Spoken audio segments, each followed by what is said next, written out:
Hi there, thanks so much for joining me. This is the last of the series of 10 most commonly asked questions about numerology. So our last question is, what is a soul's contract?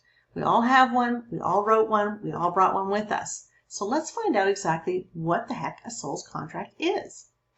So prior to your birth, you sat down with a group of spirit guides.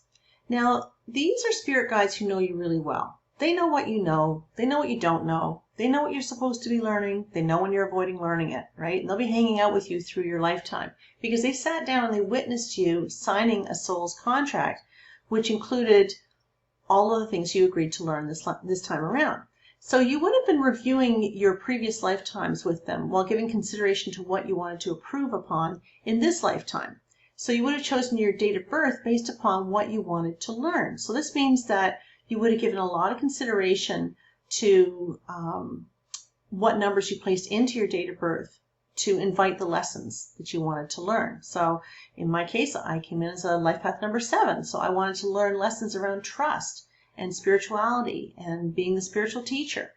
If you came in with a life path number of 6, you'd be here learning about responsibility. You'd be here about learning how to nurture people and determining what is your responsibility, what is not your responsibility, and how do you strike a good balance in that regard.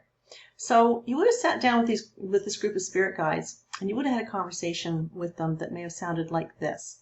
You might have said, I get it. I'm looking over my previous lifetime, and I realized that I wasn't particularly patient in my previous lifetime, so I better bring some 2 energy into my birth code this time around, because the 2 is going to invite lessons around diplomacy and patience and partnership and collaboration. And I wasn't very organized. I'd like to be a better planner this time around, so some 4 energy would be good. I also want to be not quite so religious like I was last time. I prefer to be maybe a little bit more spiritual this time, so some 7 energy would be good. And it wasn't great with my money, so some 8 energy would invite lessons around money, so it can help to improve upon in that regard. So all of the numbers from 1 to 9 hold a vibration, and each one of those vibrations produces a predictable characteristic or outcome around it. So the first thing I look at when I'm looking at somebody's date of birth is the day in which they were born on, because the day that you're born on produces what's called the sub-lesson to the main lesson. Okay, so the main lesson is your life path number. That comes from your date of birth. It's unchangeable. There's nothing you can do about it. You were born on that day. You chose to be born on that day. So the day of birth produces a sub-lesson to the main lesson. So anything that's coming from the date of birth provides us with a lesson. Anything that's coming from the name on the birth certificate is related to the talents and the gifts or the passions that you want to bring forward with you. So prior to your birth, you would have also chosen what talent and gift you wanted to bring forward with you. So you would have chosen the vibration of your birth name. You don't choose your birth name, but you would have sent forth a message telepathically to whomever named you in this lifetime. And you would have said, listen, I really don't care what you call me. You can call me whatever you want, but at the end of the day, I have to make sure that you're going to call me something that vibrates at the vibration of the number, whatever you choose, right? Let's say it's a 4. Because I want the 4 energy to support me on my journey as a 7 life path number. Okay, so we know that the 4 is about organization, stability, and process, and being very grounded. So that could be a combination that you chose, right? So that you would choose the vibration of your birth name so that it would benefit your learning experience in your life path number. So, when your mom was pregnant with you, she might have said, if I have a baby boy, I'm going to name that baby boy John. But when John's born, they looked at John and went, oh my gosh, no, he doesn't look like a John. He looks like a Nathan, but he doesn't look like a John. And it's not because you didn't look like John. It's because you didn't feel like John. So the parent will intuitively name the child based upon the vibration that the child has sent forth ahead of time. So you would have also, within that birth vibration, you would have also chosen your heart's desire number. Okay, so the heart's desire number comes from all the vowels in your birth name. And the heart's desire number can also be the soul urge number. But it describes what you're passionate about, what it is you want to be passionate about. And because this is the 3rd of your core numbers, the life path number being the first one, that's the lesson number. Expression number brings in your talents and your gifts. That's based on your full birth name. And then we come in with the heart's desire number. So the heart's desire number isn't felt nearly as much as the life path number. So sometimes we have to kind of go through a few years before we kind of figure what that is. I know that my heart's desire number is a 6, and that is supposed to be, the nurturer and the caregiver and such. But the 6 is also the teacher. And I kept waiting for myself to maybe, learn how to cook, and maybe be a little bit better of a nurturer, that sort of thing. I mean, don't get me wrong, I was good to my kids and such, but cooking was not on the top of my list. And typically the 6s, they like that kind of thing. They like to entertain, they like to cook, they like to nurture people and take care of people when they come to your home. But for me, I struggled with that for quite a long time until I probably got into my 40s when I discovered a passion for teaching. So the 6 also relates to being the teacher. So sometimes it takes a little bit of a while before it really surfaces until you really connect the dots to what it is you're passionate about.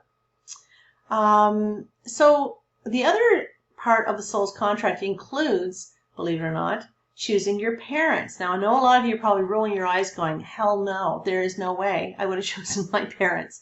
And, I get it. It's a bit of a difficult thing for us to adopt that lesson, particularly if you came from parents that were, a little less than desirable, right?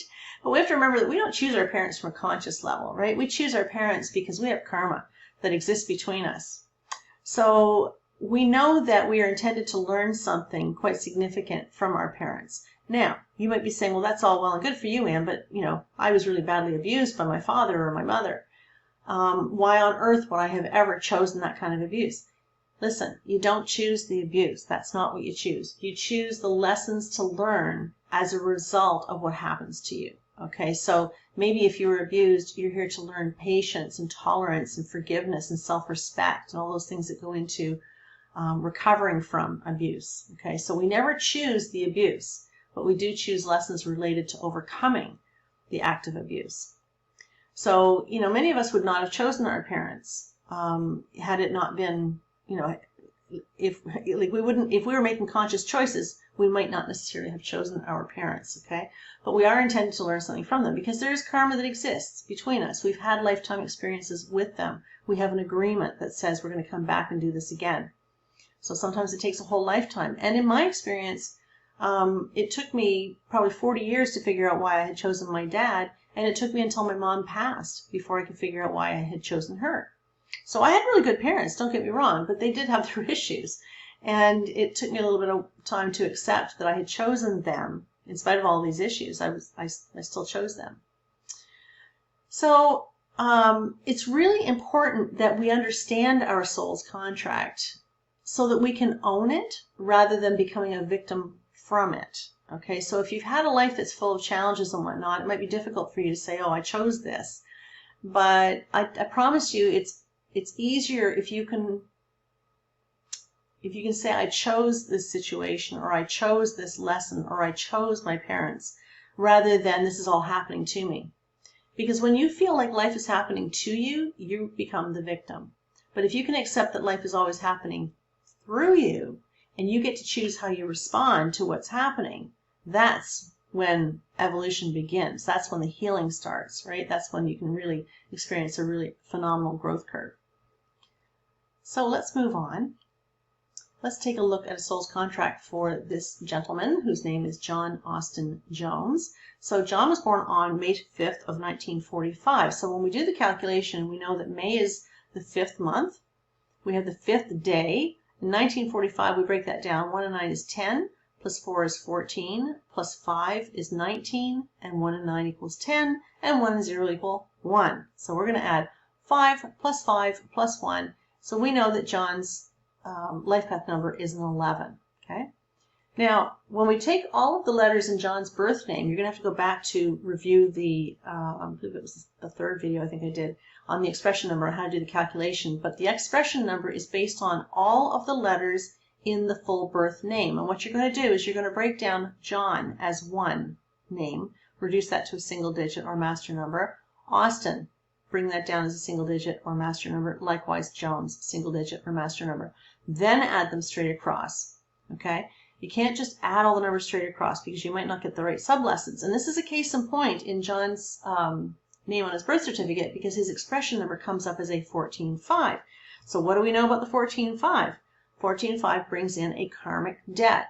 So John said, you know what, I want to bring the 5 in as my expression number, but because I was a bit of a badass in a previous lifetime, I want to kick some of that karma to the curb. You know, I didn't behave very badly. I did behave pretty badly in my previous lifetime. Therefore, I have to make up for that. So I'm choosing to do that in this lifetime.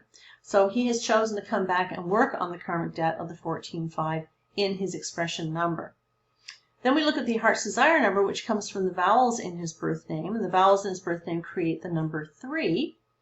And the day of birth, of course, is the 5. So we have the 4 core numbers that we're looking at. The life path number of the 11, the expression number of the 14-5, that's your talent, the heart's desire, which is your passion, of the number 3, and your day of birth, which is the 5, which is the sub-lesson to the main lesson, which is the 11. I hope I haven't confused you at this point.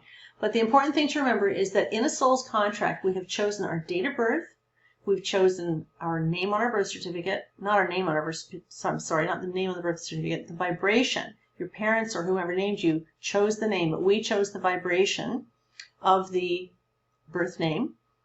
And we're also going to choose our parents. So those are the 3 components that we're going to be looking at. The 4 core numbers based on the date of birth, name on the birth certificate, and our experience related to our parents. Okay, that creates the soul's contract. Where can you learn more? Well, you can go to my website, AnnPerryNumerologist.com. Check out my resources page, all kinds of information there. I've got some downloadable worksheets in there that will help you through all of these calculations that you're going to be doing. I've also got a really active YouTube channel. You can check that out. It's Ann Perry Numerologist. And you can check out my Facebook page as well, Ann Perry Numerologist. And so I also have a page designed to nurture those who are Master Number 11. So you're welcome to check that out, the Master Number 11 portal on Facebook. And if you're really a keener, you might want to check out the courses that I'm offering. You can find those on my main website as well. So that's it. I hope you enjoyed this series and maybe you learned a little bit. If you have any questions whatsoever, by all means, reach out. I'm happy to answer them for you. Thank you so much. I'm enjoying so much having you on the journey. Hope you learn a lot. Take care. Have a great day.